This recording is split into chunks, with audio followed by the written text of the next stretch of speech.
Hello and welcome to Threat Hunting using Microsoft Sentinel and Defender Unified Environment. My name is Grant Knutzer and welcome to this course. So in this course, what we're going to do is we're going to teach you about threat hunting using Microsoft Sentinel. Actually, it's Microsoft Azure Sentinel and Microsoft Defender. It's a unified environment. So the unified environment is Microsoft Azure Sentinel for SIEM and SOAR, and then Microsoft Defender for XDR, and we can also perform advanced hunting in Microsoft Defender. So let's get stuck right in. So what is Microsoft Sentinel? Microsoft Sentinel is a security, incident, and event management tool. It allows organizations to collect data or logs, analyze, and perform security operations on its computer systems that can be hardware applications, or both. Outcomes of this course. What we'd like to understand is APT, or Advanced Persistent Threat Group attacks and targeted ransomware attacks, tactics and techniques, and learn how to respond to them. We want to learn how to perform in-depth investigation if we need to. And we want to learn how to perform threat hunting to detect attacks in early stages and create new alerts for actively used techniques. All this within the Microsoft Unified environment. So there's an agenda for the training, and this agenda is to understand the threat hunting process, including developing of a hypothesis. We want to understand the utilization, or how to utilize cyber threat intelligence for threat hunting operations in Microsoft Unified SIEM or an XDR environment. And we're also going to delve into Kusto query language, which is the query language that we use within the Microsoft environment. We'll do this at a later stage, and we'll practice performing hunts using it. Before we get into the threat hunting component, let's first understand what APT groups are, how they attack, and we have to understand MITRE ATT&CK. MITRE ATT&CK is very important. The MITRE Corporation is a US Department of defense contractor. They do a lot with regard to cybersecurity, and they're responsible for the CVEs, or common vulnerabilities and exposures, and they're also responsible for the MITRE ATT&CK matrix, which is split into three, being the industrial control systems, enterprise, and mobile. So most of our threat intelligence we get from MITRE ATT&CK, which is open source. MITRE ATT&CK tracks APT groups, classifies them, and then classifies their TTPs, and we create the cyber kill chain according to that. So we're always mapping back to MITRE ATT&CK. When we get into the cyber threat intelligence component of things, we'll also learn that Microsoft analyzes about 3.6 trillion signals a day, and therefore they have some of the world's best threat intelligence. And when you're a subscriber to Microsoft 365 Business, you have access to updated real-time threat intelligence from Microsoft from the signals that they've gathered. So what's an APT attack? APT stands for Advanced Persistent Threat, or APT group. It's targeted attacks. They stay for a long time hidden in the organization, which is why we say they're persistent. They're mostly carried out by professional group of hackers or threat actors. The A stands for advanced. Advanced persistent threat groups are characterized by the fact that the members are developers, and they will be developing their own tools. If we just take a look at an APT group like Conti, the ransomware gang, they've developed an advanced ransomware using C++ that can bypass detection and compromise a system. So these groups can be, an APT group can be a nation state, well, intelligence agencies, all intelligence agencies the world over are involved in this type of thing. Famously, for example, the United States National Security Agency, or NSA, famously has been accused of pulling off the Stuxnet attack. Stuxnet is an advanced malware that targeted a programmable logic control unit, or PLC unit. So right now we are in the fourth industrial revolution. What the fourth industrial revolution is, it's the integration of information technology, or IT systems, and operational technology, or OT systems. For example, if you have a mine, you have large machines and high voltage that needs to be converted into different types of voltage, and also needs to be converted to instructions that machines can actually understand.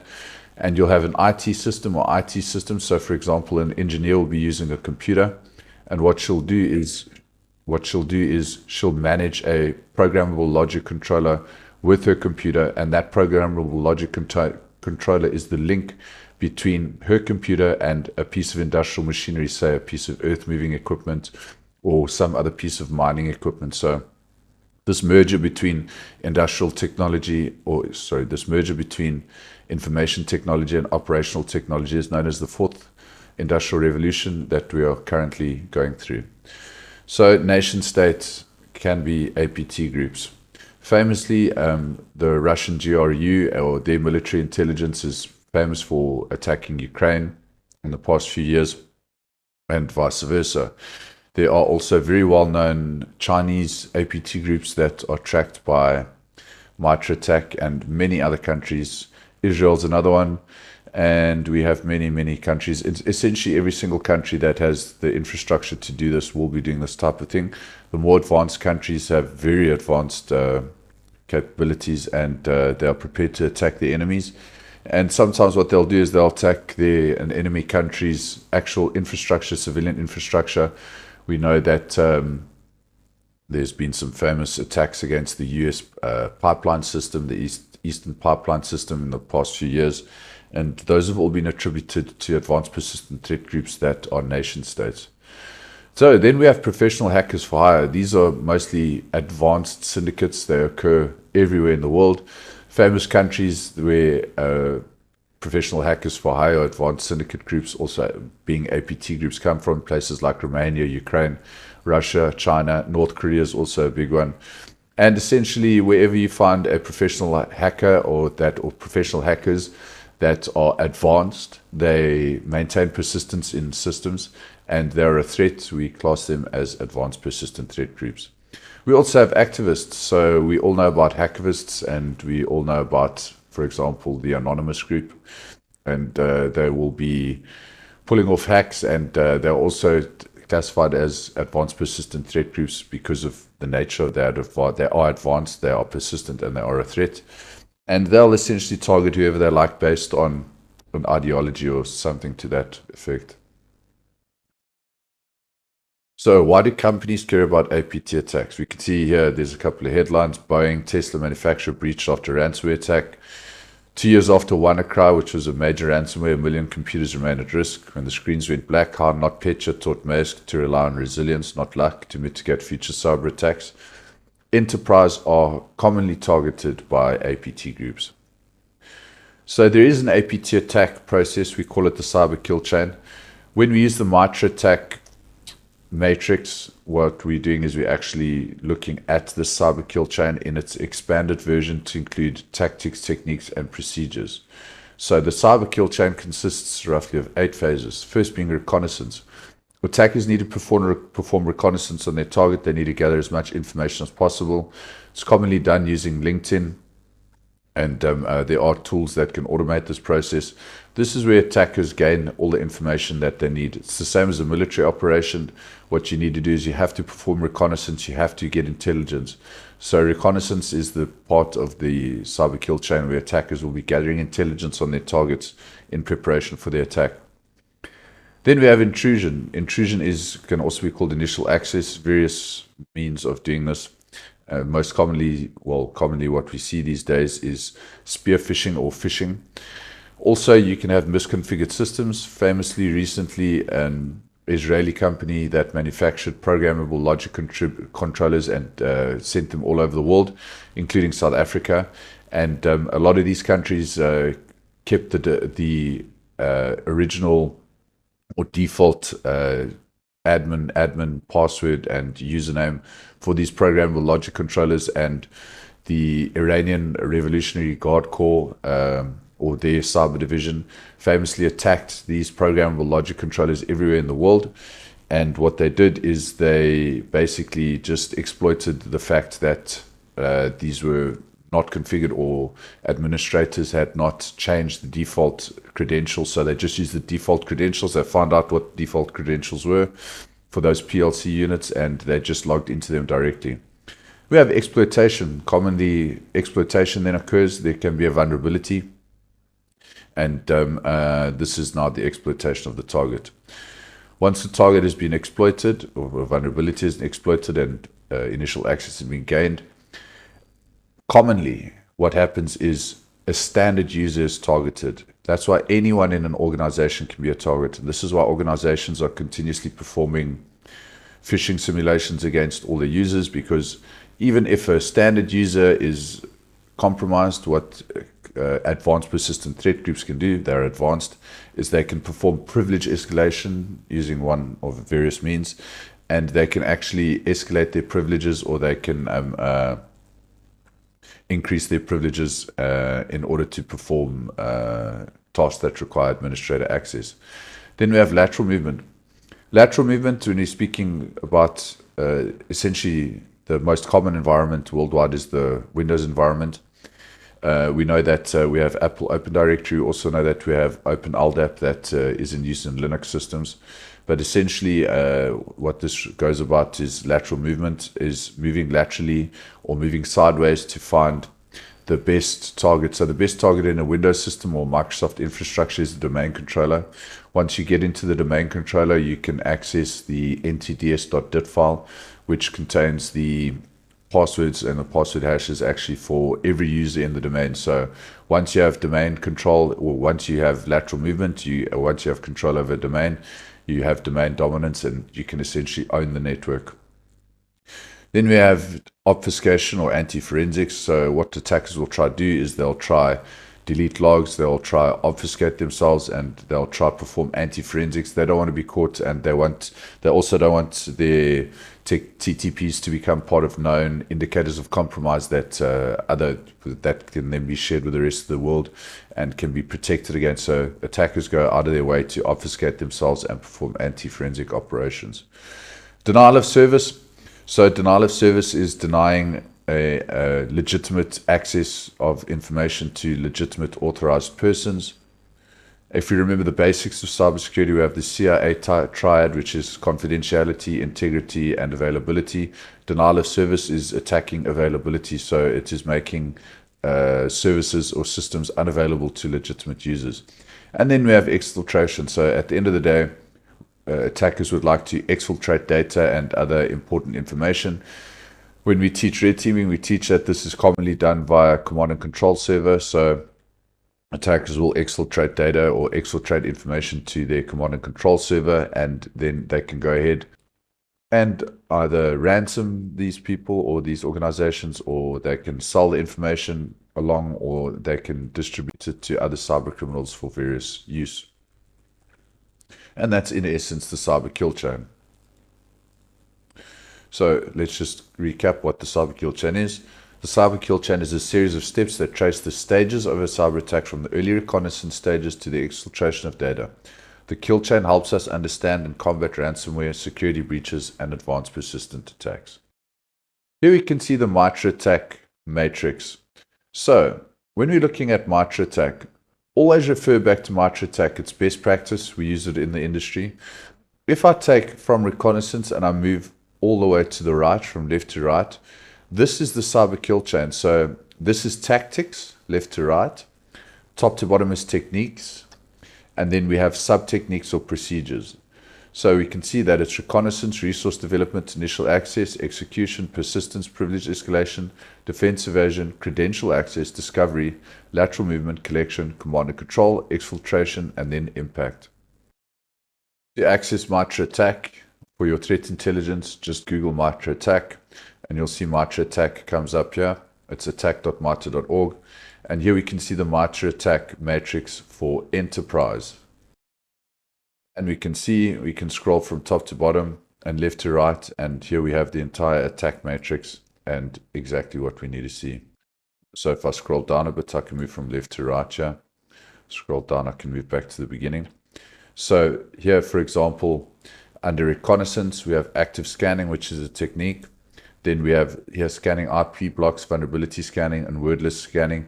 Each tactic, technique, and procedure is also, each MITRE ATT&CK tactic and technique has a number associated with it. So here we have T1595.002, which is vulnerability scanning, which is a technique or procedure, which is part of active scanning, which is a technique.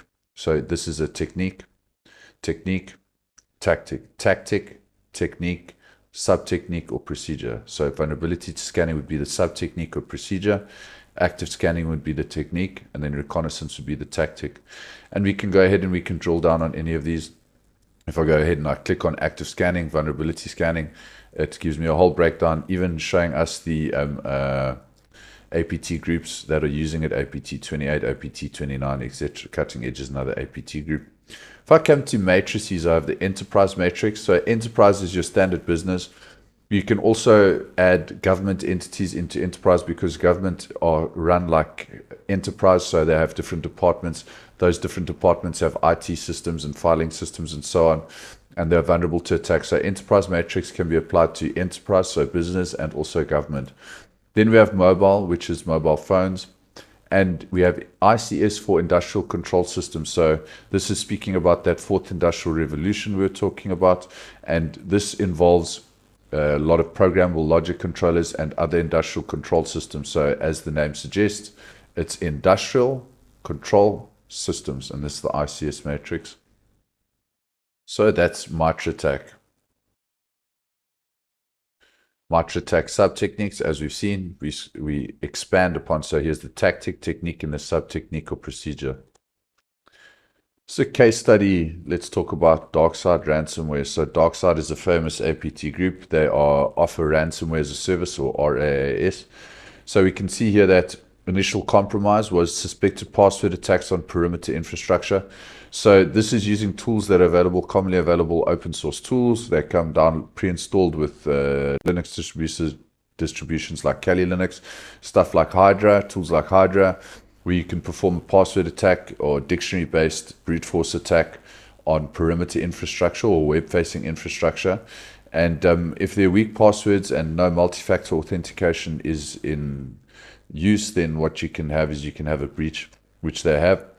This was linked to Common Vulnerability and Exposure 2021-20016, and also malicious emails with links, so that's phishing.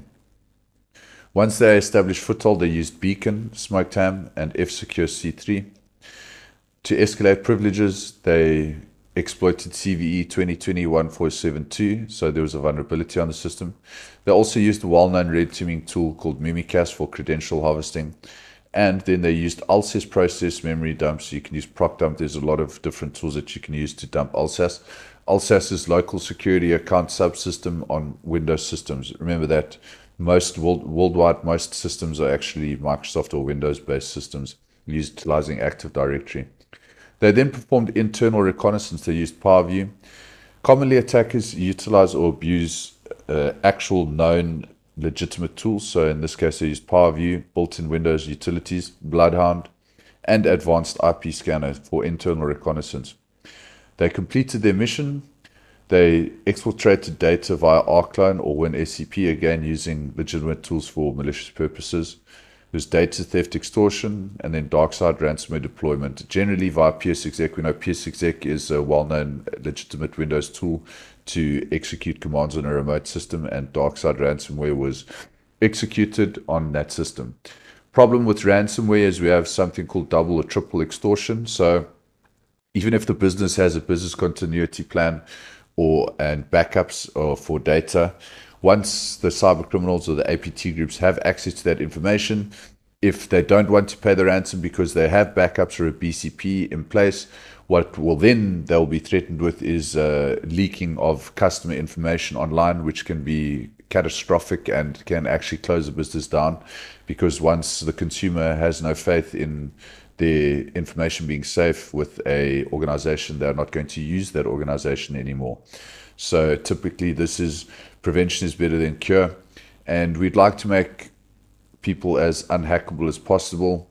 So there's various methods. The best method is to use actual physical security keys, so to actually use a physical security key with a backup key to protect your online accounts and that kind of thing. And prevention is better than cure, because once you've been hit by a ransomware group, and bear in mind that the most sophisticated organizations with the most sophisticated cybersecurity in place on earth are still breached on a daily basis by advanced persistent threat groups.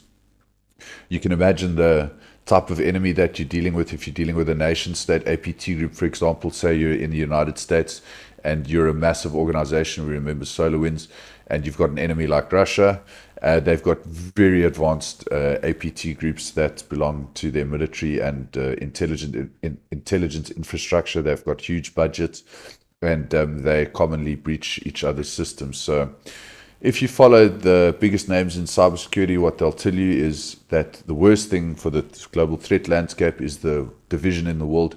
We've got countries that are fighting one another, and as long as we have division, we're creating an environment where cybercrime can thrive. So the more unified the world becomes, and the more togetherness there is, and the more that nations start working together, the more we'll see a downslide in cybercrime activity. Cybercrime, the threat landscape is currently massive, and it's in part due to the division of the world, east versus west. So continuing with the case study for dark-side ransomware. So what it is a ransomware as a service, or RAS group. It's used by different groups. So UNC 2465 is an APT group, and that's an actor attack lifecycle. So initial access, they used spear phishing with a Dropbox link. First stage was a .zip file with a .link downloads and a .net backdoor. So .net backdoors are quite common. We can do this with C#. Second stage was smoked ham. It's a .net backdoor and included keylogging functionality. Privilege escalation was performed through Mimikatz. Reconnaissance, they used Bloodhound for mapping targets to the Active Directory and Advanced IP Scanner.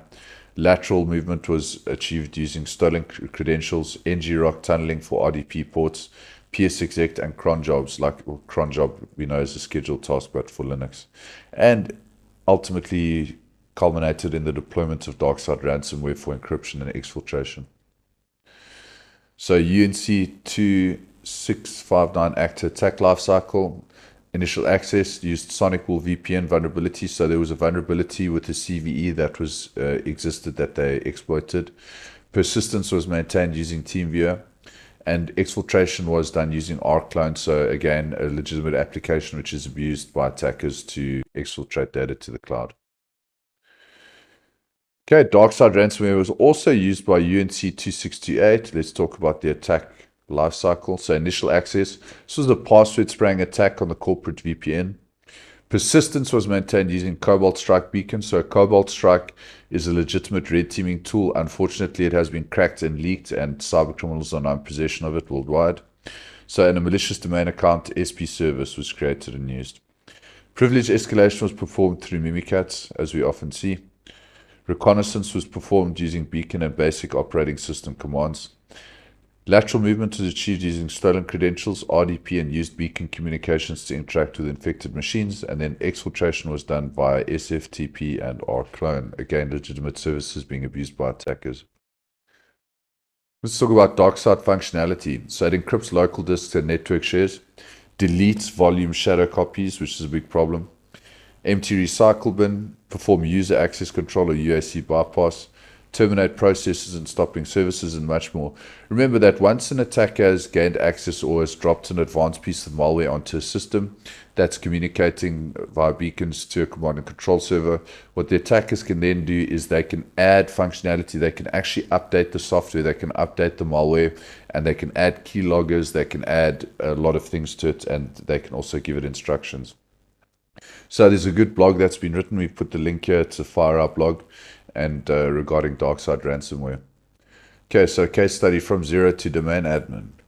Here we have basically the attack as it went. Here's the attack lifecycle, and what you can do is you can go through this in your own time. So just from zero to domain admin, and here's hanky-tor process tree. So winword.exe was the parent process, and there was actually a malicious code inside a Word document, which resulted in process injection using SVC host. And then we created a whole bunch of child processes, so run DLL332 for port scanning, and CMD was also used, and using legitimate Windows tools. Okay, so let's move on to Conti ransomware, which is another very big group. Okay, Bazaar loaded Conti ransomware in 32 hours. This happened in 32 hours. This is available at the DFR report, and it basically, you can go through this timeline in your own and see what actually happened. So there was initial Bazaar loader execution, so that Bazaar loader is a malware. First discovery stage, Then they executed Cobalt Strike, which is the command and control server, which now give them access to do whatever they like, basically. Then lateral movement was performed by Windows Management Instrumentation Control to domain controllers, servers, and workstations, and then credential access on domain controllers and various servers via ALSAS. So once they reach the domain controller and use ALSAS or perform ALSAS dumping, then they've got basically the keys to the kingdom. Note that in cybersecurity, we use UTC, or Universal Coordinated Time, which is military time, also known as Zulu time. So anywhere you work in cybersecurity, you're going to be using UTC. You can go through that in your spare time. This is basically the kill chain for the Conti ransomware deployment. So here, RDP login to domain controllers from file server was abused. RDP is often abused, and actually lately attackers have been using more RDP files in spear phishing attacks to gain initial access to systems. PowerShell remoting is far more secure, and we consider it best practice with incident response, or whenever you're trying to access an infected system or perform any kind of analysis, you much rather use PowerShell remoting. It's more secure, and it's if you're going to log in using RDP and the attacker was still on the system, then she would be able to potentially grab your credentials and compromise you as the security personnel, which you don't want. So note to remember, use PowerShell remoting whenever you're accessing a suspected breached system. So what's common between all these attacks? First of all, they target endpoints first. So they target the average user, and then they move laterally within the organization. Another commonality between these attacks is the use of legitimate applications such as AD Find or Active Directory Find, WinSCP, and TeamViewer, and their use of legitimate accounts to move laterally inside the organization, mostly stolen through spear phishing or ALSAS memory dumps. To perform ALSAS memory dumping, you must first disable Windows Defender. That can be done easily in the command line, and we're going to teach you how to do that on this course. So let's go ahead now into threat hunting, and now that we understand APT groups and who the enemy is, so to speak, let's understand threat hunting. So what we're going to do here is we're going to work on understanding the threat hunting process, and we're going to teach you how to develop a hypothesis. In threat hunting, you will first develop a hypothesis, and when you develop your hypothesis, hypothesis, for example, would be attackers are already within the system and using PowerShell to execute commands, and then you'd go hunting for PowerShell commands in the system. For example, that's developing a hypothesis. So agenda for this is we're going to go through introduction to threat hunting. We're going to go through key concepts and importance. We're going to go through the threat hunting process overview. We're going to go through developing our hypothesis. We're going to go through tools and techniques. So this is Microsoft Sentinel and Defender that we're using. So those are tools and techniques we're going to teach you. We'll go through some real world examples, and then we'll end with our conclusion. This is from module 1. So let's start off with the definition of threat hunting. What is threat hunting? So the definition is proactive cybersecurity methodology to identify threats missed by automated tools. Its focus is its human-driven, hypothesis-based process. So let's say you have an organization. Your basic IT is good. You're following best practice. What you've done is you've reduced your attack surface. So you've closed all unnecessary ports and services. You're using role-based access control. If you have a very advanced level of maturity for cybersecurity, you might be using privileged access workstations. And then you're using antivirus on your systems to just deal with all the vanilla threats, all the known signatures and everything out there. What are you left with? You're left with the targeted attacks by APT groups. Now, these targeted attacks we have to mitigate, and then we hunt for them. We perform threat hunting. And we perform threat hunting to hunt for APT groups and hunt for those advanced persistent threats or those attacks that may have bypassed our detection. Remember that advanced persistent threat groups are advanced, so they are developers. They do create custom tools that can and do commonly bypass signature-based detection, which is how antivirus detects threats. So why is threat hunting important? We identify unknown or advanced threats. We reduce dwell time of attackers, and you also enhance overall security posture. Key principles of threat hunting. Threat hunting is proactive versus reactive. It's hypothesis driven, and it's an iterative process. Common threats identified during threat hunting. So Insider threats is a big thing. Let's just stop and take a chat about insider threats. So I'm inside my Microsoft Defender portal here. When you have access to Microsoft 365, you've got access to Microsoft Defender. So inside Microsoft Defender, there's something called Purview and or data loss prevention, which we manage as part of our insider threat prevention management. So how do we manage insider threats using Microsoft Defender and Microsoft Unified Environment? So the Microsoft documentation is comprehensive, and here we have a page, learn about data loss prevention. So importantly, organizations have sensitive information under their control. We have all kinds of proprietary data that needs to be protected. And how we do this is we do it in Microsoft Purview. So we implement data loss prevention by identifying and applying data loss prevention policies. With the data loss prevention policy, you can identify, monitor, and automatically protect sensitive systems across Microsoft 365 services, so everything Teams, Exchange, SharePoint, etc. Office applications such as Word, Excel, and PowerPoint, Windows 10, Windows 11, and macOS endpoints, non-Microsoft cloud apps, on-premise file shares, Fabric and Power, BI workspaces, and Microsoft 365 Copilot, which is in preview. So what data loss prevention detects sensitive items by using deep content analysis, not just a simple text scan. Content is analyzed. So for primary data matches to keywords, by the evaluation of regular expressions, by internal function validation, by secondary data matches.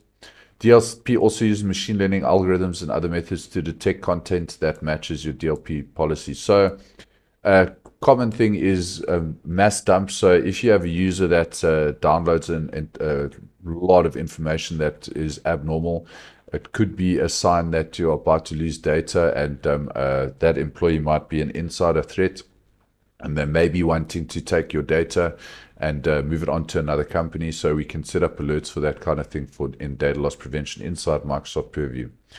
So DLP is part of the larger Microsoft Purview offering. So it's just one of the Purview tools that you'll use to help protect your sensitive items wherever.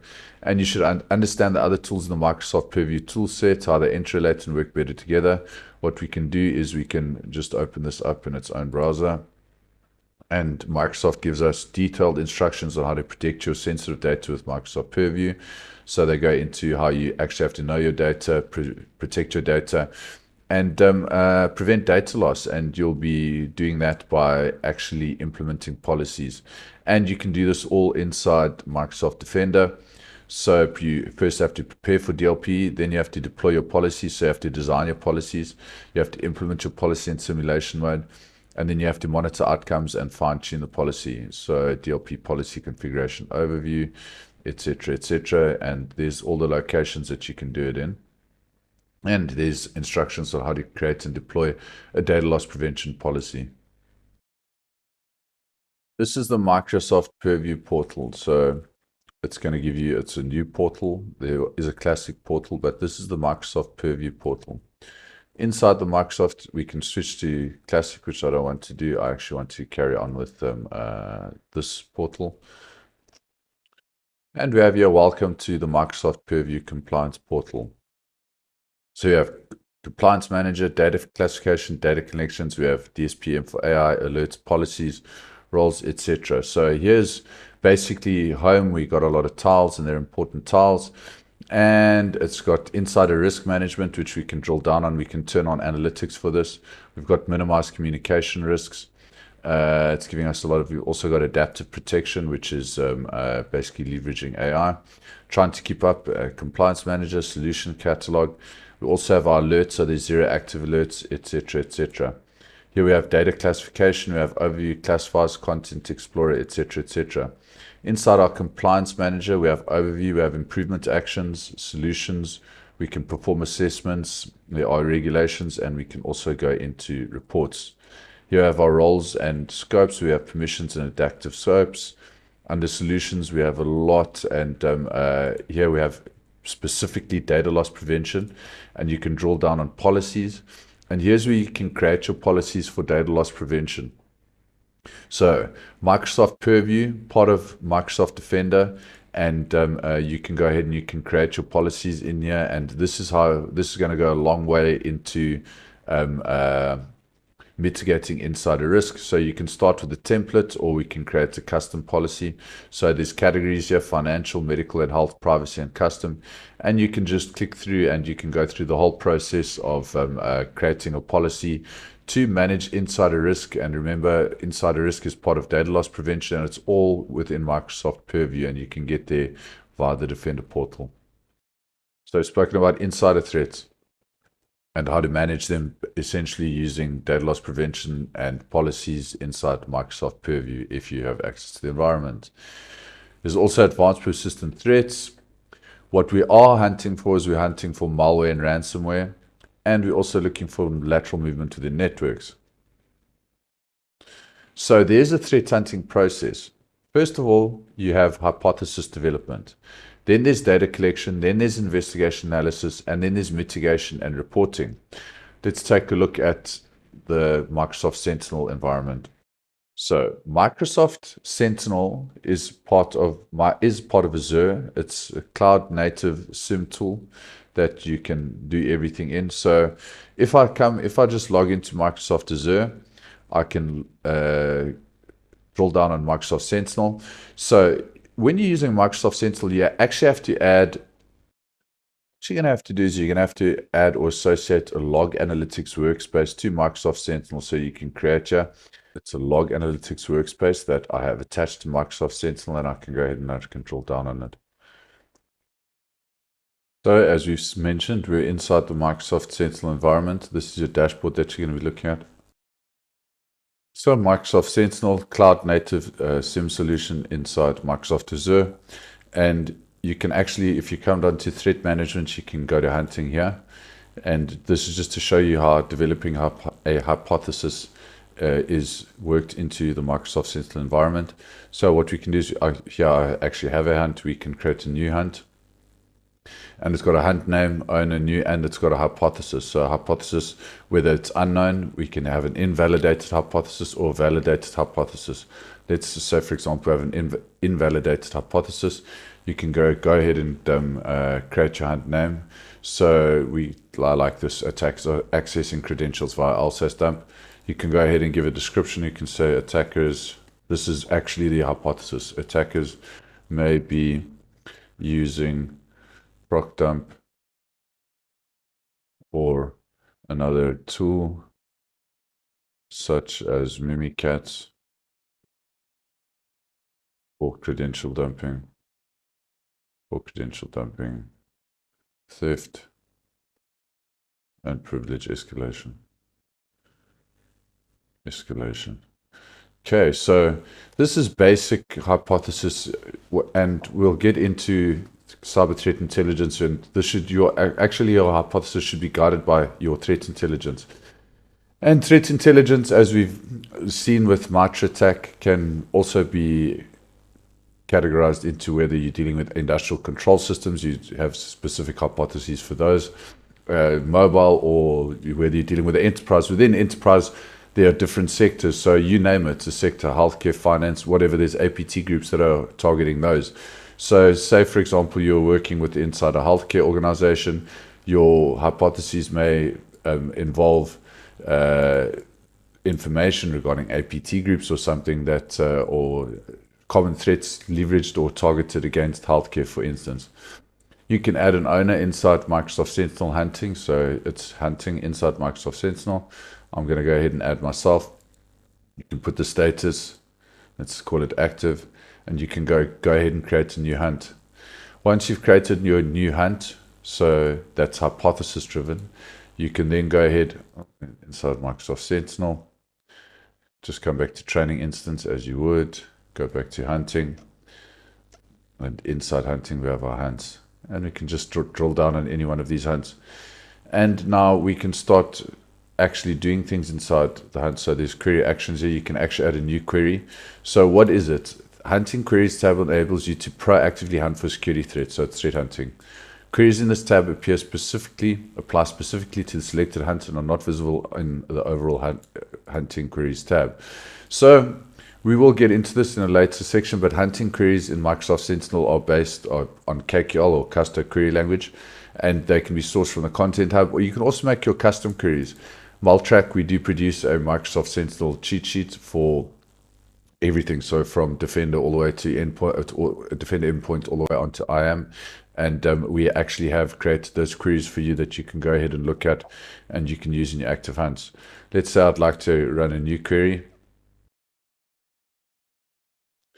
Okay, and I can give a name of the query. So we can say this is a query to search for LSAS dumping using procdump or Mimikatz. Okay, that's, well, this is the name. We can add the description as it were. And now we're going to actually look for the query. So where do we have? We actually have the query ready for you. We've switched to my other page here. In my logs, this is previously queries that I've had. This is the query. This is a good query for searching for credential dumping or LSAS dumping. So I copy and paste there. So remember, there's a syntax that's involved with KQL. We're going to get deeper into it. We use the pipe operator to separate some specific lines. So there.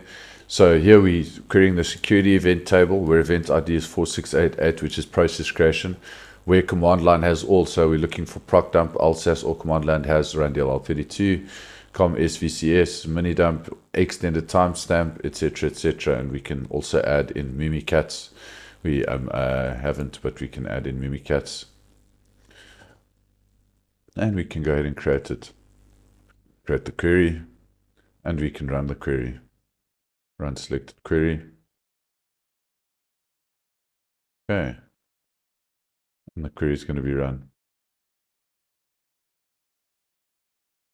We can go into our logs. We can run the query. Okay, no results.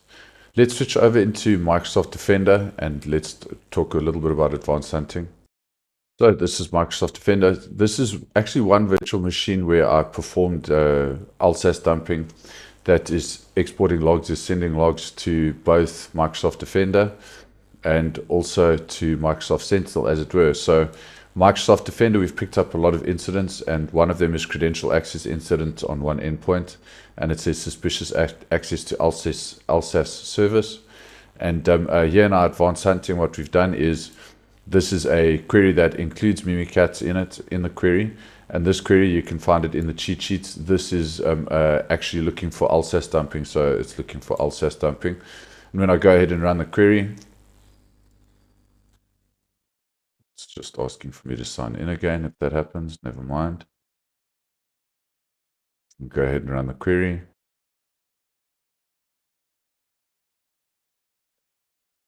And I can see that it's brought back a whole bunch of results. I'm specifically looking for LSAS. So it's all at the end here. Here we go, LSAS. This is basically, this is the entry for that alert. So it tells you the date and it's the time, and it tells you exactly what happened. It's documents, inside documents. This we created an lsas.dump file when we used procdump. So lsas.dump, that's the file that was modified. Initiating process file name was procdump. There we used procdump to perform LSAS dumping. And the actual command line was here, was procdump exe, and then with the ME flag, and then lsas.exe. And then initiating process ID gives us the PID. And it also gives us some parent information here. And that's basically how you're going to be looking at this inside advanced hunting inside Microsoft Defender. Let's get back to our slides. So we've just given a quick overview of the Sentinel environment and also the Defender advanced hunting environment. And we've spoken about how hypothesis development is very, very, very important. Phase 2 of the threat hunting procedure would be data collection. And part of data collection would be collecting logs. So if we take a look at the Sentinel environment, we can see that our logs, we actually can configure all our settings with regard to logs, log retention strategy, etc., and what endpoints and so on are using them. Remember that you have to attach a you're going to have to attach a log analytics workspace to Microsoft Sentinel, and that's basically looking at logs. And also inside Microsoft Defender, it's actually a lot easier. Microsoft Defender is very easy for all these things that we need to do, including threat hunting. And you've got a whole bunch of things here on endpoints. And here, if we come under assets and we go to devices, we get our device inventory. And these are basically the devices that are sending us logs. So we can see that we've got a couple of devices that are sending us logs here. That that's a domain controller, and this is a desktop that is sending logs. We can see that it gives us a whole bunch of things like risk level, exposure level, OS platform, OS version, sensor health stat, onboarding status, discovery sources, etc. So we're collecting our data from logs. So you're going to be able to take a look at your logs inside, and you can also go into Microsoft Sentinel here. But basically, it's your logs, and inside logs, inside Microsoft Sentinel, we can also take a look. There's a query history. Let's just run event. So this is just all events off the machine that's sending logs. So what we can do is we can see events. So it's actually, I'm going to choose last 48 hours here, and we're looking for events. And this is basically all the events that are being sent from the machines that have been onboarded and to this log analytics workspace within Microsoft Sentinel. And this is your data collection. So you should be collecting data. Then we have investigation analysis, and then also mitigation and reporting. Depending on what you find in your investigation analysis, there might actually be a threat. You might actually have found threats. These need to be mitigated, so there's going to have to be close coordination with incident response teams and malware analysts and everyone else that is involved in this process. So we can see that the threat hunting process begins with hypothesis. Then we have our data collection, the sources of data as our logs. We have investigation analysis. This is where you're actually going to perform a thorough investigation. This might involve incident response teams. And then we have mitigation reporting. Remember, reporting comes in two forms in cybersecurity. We're reporting to technical personnel that understand technical concepts, and we're also reporting to non-technical personnel such as C-suite or management. So let's drill down a bit on developing a hypothesis. So definition of a hypothesis is an educated guess about potential threats in the environment. The purpose is to guide the hunting process and focus efforts. Sources for hypothesis development. We have threat intelligence feeds. Known attack patterns, so that's utilizing MITRE ATT&CK, for example. We have behavioral anomalies, historical data, suspicious indicators. For Microsoft environment, your threat intelligence feeds, you can subscribe to the threat report and you'll get up-to-date information on the latest threats. For example, let's take a look. So I'm inside my Microsoft Outlook, and we can see that I'm a subscriber. I am using the Microsoft 365 environment for business. And what Microsoft does is Microsoft is sending us a lot of threat reports. So here's two profile EDR silencing tools. So this is like a latest threat report. This qualifies as really good threat intelligence. And this is the type of intelligence that you should be basing your hypotheses on. If I go ahead and I view report, this is the beauty of Microsoft.